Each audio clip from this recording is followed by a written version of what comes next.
талаар хүүхдийг баг багаас нь хүмүүжүүлээд эхлэхээр нэгс нь хүмүүс ирээдүгөө бодож эхэлж байгаа. Өнөөдөр Америк 5 жилийн өмнө бол өсвөр насныхаа хамгийн том аюул гэж үздэг байсан. Өнөөдөр энэ салбар шинжил хийснээрээ өнөөдөр Америкт бол энэ асуудал биш болж эхэлж байгаа байхгүй.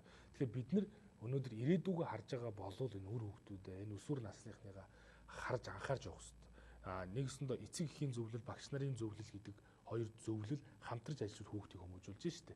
Ер нь бол түүн шиг миний хэлэх гээд байгаа санаа бол ерөөсөө салбар болгонд орхигдсон бодлогоо төр маань эргэж сэргээж салбартаа байгаа тэр салбарт ажиллаж амьдарч байгаа хүн бүрийн төлөө сэтгэл гаргаач л гэж.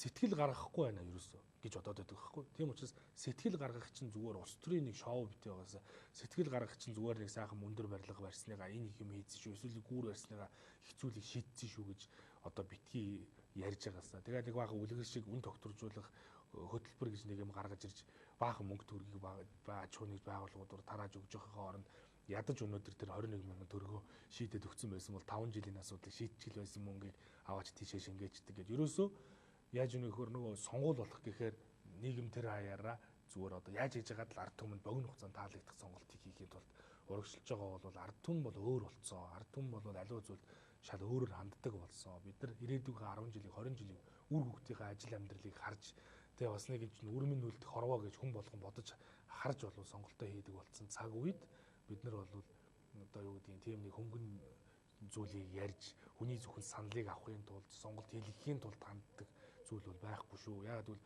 Монголын залуучууд бол өөр болсон шүү. Монголчууд маань ард түмэн маань бол бас аливаа зүйл ухаалгаар ханддаг шинжлэх ухааны сэтгэлгээтэй болсон шүү. Энэ 26 жилд гэдгийг бас хэлье гэж бодож байна. За баярлалаа. Бидний урилгыг хүлээн авч бас манай студиж Монгол Улсын боловсролын салбарын хөгжил болон за ер нь одоо нийгмийн эдийн засгийн хөгжилтэй холбоотой асуудлаар хувь хүнийхээ байр суурийг илэрхийлсэн таны ажил амжилт хүсье.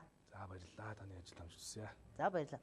Эрхэм үзэгчдээ Монгол Улсын хөгжлийн ток шоу ярилцлага өнөөдрийнхөө дугаарыг өндөрлөж байна. Тэгэхээр Монгол Улсын боловсролын салбарын хөгжлийн асуудлаар бид өнөөдөр студидтэй Улсын хурал дахь Монгол Ардын намын бүлгийн зөвлөх их засаг их сургуулийн төлөөлөл удирдах зөвлөлийн дарга Нэм осрын учрлыг урьж одоо оролцож үзэл бодлын та бүхэнд хүргэлээ. Анхаарал үзсэн үзэгчдэнд баярлалаа.